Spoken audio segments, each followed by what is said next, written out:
Graça e paz, pessoal. Graças a Deus, nós estamos mais uma vez aqui para gravar o vídeo e nós pretendemos gravar pelo menos 2 vídeos por semana.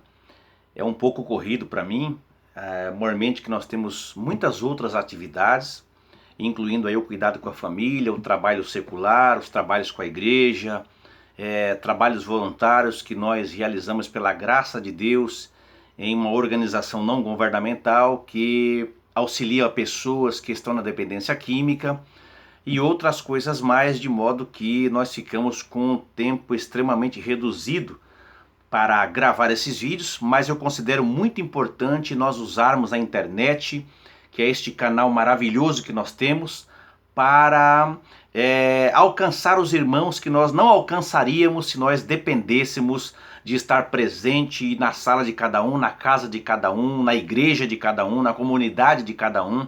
Que prazer seria poder tomar um café com você, um cafezinho preto mesmo, puro, sem nada, não é? E falar sobre tantas coisas maravilhosas, mas infelizmente nós não somos onipresentes, né? Este papel de estar presente em todos os lugares, ao mesmo tempo, somente Deus é quem pode realizar.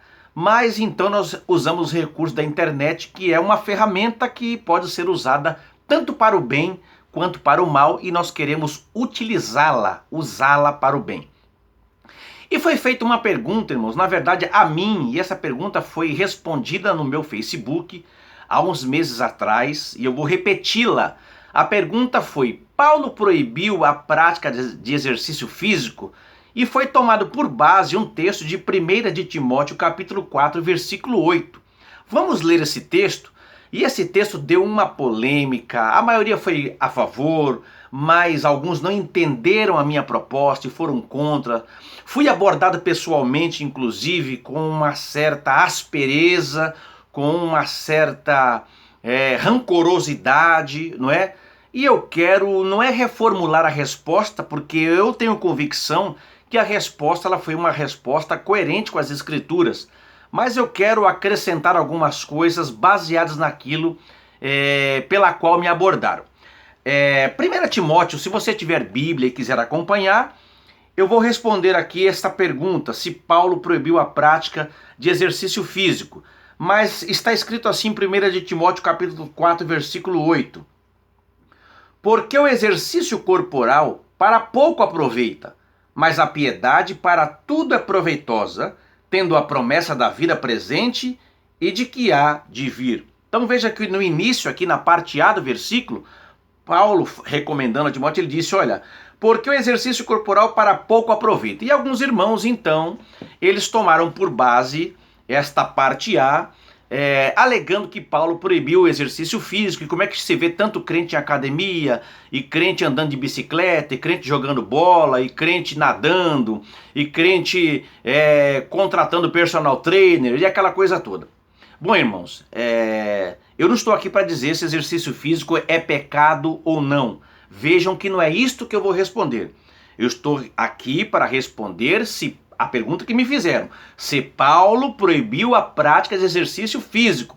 Eu procuro me aproximar o máximo possível da Bíblia, porque tem muitas questões que vai aí entrar a questão da interpretação, a questão da linha teológica, vai entrar questões culturais, mas vamos nos ater aqui primeiramente, não é? Primeiramente, porque eu, por exemplo, fui criado num lar extremamente legalista. Meus pais, eles foram formados assim. Veja, minha mãe faleceu há 2 anos atrás, com 77 anos de idade. Ela aceitou a Jesus, ou ela recebeu a Cristo como Salvador aos 18 anos de idade. No ano de 64, me parece, né? Meu pai, que era 3 anos mais velho que minha mãe, faleceu há 34 anos atrás, no ano de 84. Nasceu em 1927 e recebeu a Cristo com 13 anos de idade, ou seja, nos anos 30. Então os irmãos, imaginem como eram as normas da igreja, os costumes da igreja naquela época, que eram confundidos com doutrina. Então eu, por exemplo, quando era pequeno, não podia ter uma bolinha nem de plástico. Não é? Uma vez eu ganhei uma bolinha de plástico lá num determinado lugar, lá na escola, não me lembro, e meu pai ele enfiou a faca na minha bolinha de plástico, porque bola não era coisa de crente. Então os irmãos vejam que nós não podíamos usar uma bermuda, um calção, mesmo crianças. Essa era e eles foram formados assim. Eu respeito a formação deles, porque eles foram formados assim, não é? Não havia esta amplitude do conhecimento que nós temos hoje. Não estou criticando aqueles irmãos, porque nós tínhamos uma igreja também muito mais poderosa, e hoje as pessoas tiveram tanta liberdade que hoje confunde-se liberdade com libertinagem. Bom, conceitos à parte, legalistas ou não, Paulo, repito pela terceira vez, ele proibiu a prática de exercício físico com base neste versículo aqui. Então não é surpresa saber que existem pessoas que ao ler esse texto de imediato entenderam que o apóstolo não apoiava o exercício corporal. Só que a nossa resposta para essa pergunta, se Paulo proibiu a prática de exercício, a nossa resposta é não. Pelo menos baseada nesse texto, tá? Paulo em nenhum momento ele fez qualquer oposição ao exercício físico ou quem o pratica, tá? Ele apenas enfatizou que é secundário em relação à piedade. Certo? Ele disse, olha, a piedade, o exercício da piedade é prioridade na vida do cristão. Mas ele não proibiu a prática do exercício. Agora, irmãos, deixa eu abrir um parênteses aqui na minha fala. Nós temos muitas pessoas enfermas na igreja. Muitas pessoas. E eu também posso ser vítima da enfermidade. Você pode. Qualquer um de nós podemos ser vítimas de uma enfermidade. Essa enfermidade ela pode ser hereditária. Essa enfermidade ela pode ser de cunho genético, certo? Essa enfermidade pode ser por exposição a qualquer indisciplina, seja às vezes exercícios repetitivos no sentido do trabalho. Pessoas que trabalham, por exemplo, com muito barulho à sua volta vão desenvolver um problema auditivo. Pessoas que trabalham, por exemplo, em fábricas de vidro têm que se aposentar mais cedo porque eles respiram pó de vidro, vão ter algum tipo de problema, algum malefício. Pessoas que são expostas à poluição, pessoas que trabalham em pé durante o dia todo, provavelmente terão problema circulatório, enfim. Mas existe também aqueles que estão enfermos por negligência à sua saúde. A Bíblia diz, este livro aqui diz, que o seu corpo, que o meu corpo, que nós que recebemos a Cristo, nós somos o templo do Espírito Santo. O Espírito Santo habita em nós. Esta embalagem, esta carne que você está vendo, ela abriga aqui a minha alma, o meu espírito, certo? Mas ela abriga também, segundo a palavra, a pessoa do Espírito Santo. Nós somos casa, templo do Espírito Santo. Agora veja, você tem a sua casa, certo? Todos os dias você varre a sua casa, a sua esposa, o marido às vezes ajuda a esposa, e é bom que o marido ajude a esposa, inclusive lavando louça. Isso não nos torna menos homem e nem inferiorizados, pelo contrário, não é? É uma bênção na vida da mulher. Já estou entrando em outro assunto. Muito bem, então você varre a sua casa, passa um paninho no vidro, limpa as janelas, correto? Você procura, de repente, jogar um bom ar dentro do banheiro, limpa o vaso sanitário, não é? Faz uma limpeza no quintal. Você está cuidando da sua casa, por quê? Porque você mora nela.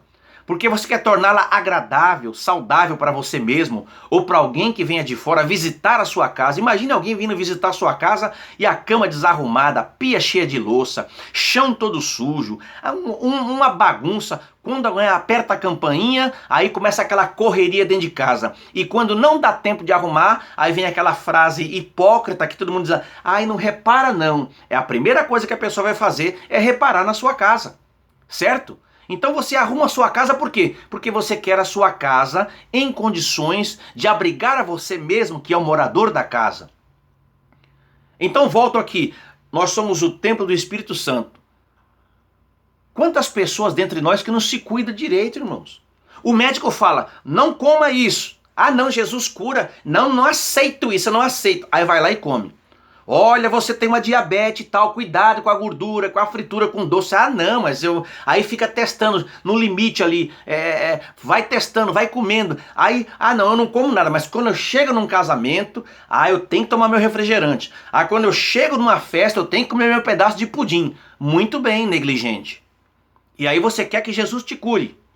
Você quer que Jesus faça uma obra e um milagre na sua vida, sendo que você mesmo não cuida da sua casa espiritual. Se está um pouquinho acima do peso, e eu tenho que falar, está um pouquinho acima do peso, esforça-se, porque você vai ter problema nas articulações, nos membros inferiores, vai acumular gordura em volta dos órgãos internos seu, não é? Não é nem questão de estética, se ficou bonito ou feio, não estou discutindo questão de estética. Aí é uma coisa pessoal e vai da autoestima de cada um. Eu estou falando de saúde. Não é? Nós somos o povo que talvez, agora que está havendo um despertamento para as pessoas, hoje nós temos os crentes se exercitando, indo na academia, não é? Nadando, levando as crianças e tudo. Que bênção, é uma bênção. Depois eu vou entrar nesse mérito também da academia. Como é que eu vou me apresentar na academia? Vou de qualquer maneira?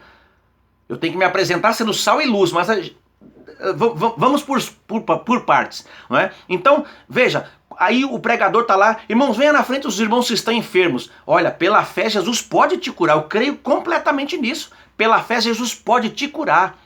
Mas veja, se você é vítima de tudo aquilo que eu falei no início, não é? Hereditário, genético, o seu trabalho secular te deixou sem saúde. Agora, irmãos, Deus não trabalha na vida de negligente.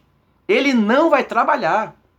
O cuidado, por acaso da sua casa, quem é que limpa? É você? Jesus manda anjo lá. Se você orar, Senhor, manda um anjo aqui para limpar minha casa. Senhor, manda um anjo empregado aqui para lavar minha louça. Jesus vai mandar? Não vai mandar nunca. Essa oração não vai ser atendida. Então muitos irmãos precisam cuidar de si mesmo. Eu estava trabalhando com um rapaz há pouco tempo atrás que ele estava com a hérnia bem grande, fazia volume na calça dele. Ele disse, não, eu tenho fé que Jesus vai me curar. Eu falei, irmãos, eu também creio que Jesus pode te curar. Mas irmão, vai ao médico. Cada dia que passa o irmão está reclamando de mais dor, ele está sentindo dor, que está aumentando essa hérnia, irmão. Isso aí pode romper, o irmão tem um problema gravíssimo. Mas a pessoa sofrendo, batendo o pé, que não quer ir no médico, é outro assunto para outro vídeo. Será que eu como crente, se eu for no médico, é falta de fé? Vou responder isso em outro vídeo. Então, irmãos, nosso corpo é o templo do Espírito Santo e cabe a você cuidar dele. Paulo não está aqui proibindo exercício físico, ele está dizendo que a piedade é maior, que a piedade é menor. Eu compreendo perfeitamente aqui, deixa eu achar aqui, o que Paulo ele está dizendo aqui em 1 Timóteo, capítulo 4, versículo 8, certo? Então assim, você está em forma fisicamente, fisicamente e espiritualmente? Sei que tem gente que dá muita ênfase para o corpo, não é? Se torna um narcisista, é o tempo todo olhando no espelho, é o tempo todo exibindo o corpo, isso é pecado, né? Então Paulo, ele está perguntando aqui, ele está afirmando aqui que o exercício corporal para pouco aproveita. É isso que Paulo está dizendo aqui, né? E eu sei que nessa sociedade nossa, a gente dá muita ênfase para a forma física, mas a saúde espiritual é mais importante. Paulo está dizendo isso aqui, que a saúde espiritual é mais importante, né? Até porque a nossa forma física, ela é suscetível à doença, suscetível aos malefícios da vida, né? Mas a fé pode suportar muita coisa e meias tragédias. Então, para a gente conseguir ser piedoso, a gente tem que desenvolver a nossa fé, sem dúvida, né? Então veja aqui, Paulo não está dizendo aqui que o exercício físico ele é proibido. Ele está dizendo aqui, é para pouco proveito. Paulo não disse que não é para nenhum proveito. O próprio Paulo, ele era observador dos Jogos Olímpicos, não é? Ele fala sobre a corrida, ele fala sobre o prêmio, ele fala sobre esmurrar o ar. Então veja que Paulo era um observador dos Jogos Olímpicos e ele formulou muitas das suas doutrinas baseando-se naquilo que ele estava vendo. Então, veja, Paulo inclusive fala de coroa, né? Prêmio, coroa, ele faz analogia à nossa carreira cristã. Vamos ver aqui 1 Coríntios. Depois, não, eu tô com a Bíblia cronológica e ela não está com os livros conforme nós o conhecemos. Eu vou demorar um pouquinho para achar. Mas eu vou pedir que você depois anote com a caneta aí 1 Coríntios, capítulo 9, versículo 24 a 25, que Paulo vai formular uma doutrina baseada em prática esportiva. Depois você anota também aí Filipenses, capítulo 3, versículo 14 e 2 de Timóteo, capítulo 2 e o versículo 5. Você vai ver, eu dei 3 referências aí, Paulo formulando doutrinas, ensinamentos baseados em práticas esportivas. Ok? Então assim, não se prive de se exercitar, pois quem não pratica atividade física é sedentário, é um forte candidato a ter problema de saúde como hipertensão, diabetes, obesidade, sabe, malefícios cardíacos, e muitas vezes as pessoas acabam chegando à morte antes do tempo, certo? Então, como eu disse no início, o nosso corpo é templo e morada de Deus. É preciso o homem cuidar não só do seu lado espiritual, mas também do lado físico, ok? Então começa 2018. Ah, irmão, eu vou na academia. Irmão, olha, você precisa ter bom senso com que roupa você vai à academia ou deslocar-se, transitar-se da sua casa até a academia e que não cause escândalo, não seja escandaloso. Eu não vou entrar nesse mérito. Seja sensato, seja luz, seja sal, para que as pessoas ao olharem para você não questionem a sua fé em Cristo, ok? Veja o que está lá em 3 de João, versículo 2. 3 de João, versículo 2. Acima de tudo, amado, faço votos por tua prosperidade, saúde, assim como é próspera a tua alma. Veja que ali é uma recomendação para a vida material, financeira, certo? Que ele faz um voto para que o irmão dele, o amado Gaio, seja abençoado, né? Na sua prosperidade, na sua saúde física e também na sua alma, ok? Então eu quero terminar com o que diz em Efésios capítulo 5, versículo 29, que eu tenho de cabeça. Porque ninguém jamais odiou seu próprio corpo, antes o alimenta e dele cuida, como também Cristo faz com a igreja. Então, irmãos, em momento algum, Paulo proibiu o exercício físico e nós temos recomendações bíblicas que devemos ter cuidado com o nosso corpo, ok? Se você for ao médico reclamando de qualquer malefício, além das medicações, ele vai lhe recomendar que você faça, olha, tire o sal, tire a gordura, tire o doce, tire o refrigerante, mas que você faça exercício físico. Agora, qual é a modalidade que eu vou fazer, irmão Willy? Você escolhe: caminhada, corrida, andar de bicicleta, nadar, remar. Você escolhe, mas que você cuide do seu corpo, porque é o templo do Espírito Santo. Amém? Eu procurei ser o mais próximo possível da Bíblia e dentro da nossa realidade. Que Deus abençoe vocês, que o Senhor abençoe a sua casa e que o Senhor possa, Ele guardar a sua saúde juntamente com você, para que você esteja plenamente perfeito para fazer, inclusive, a obra do Senhor, porque você precisa do seu corpo para fazer a obra do Senhor, tá bom, gente? Deus abençoe. E se você gostou do canal, curte o canal, recomende para outras pessoas, Você está me ajudando a disseminar a palavra de Deus. Aí embaixo vai aparecer assim: inscreva-se, é de graça, não custa nada. Você só clica lá, se inscreve, curte o vídeo e com certeza vai ser uma bênção para quem compartilhar e vai ser uma bênção para mim também, tá bom? Deus abençoe a todos em nome de Jesus.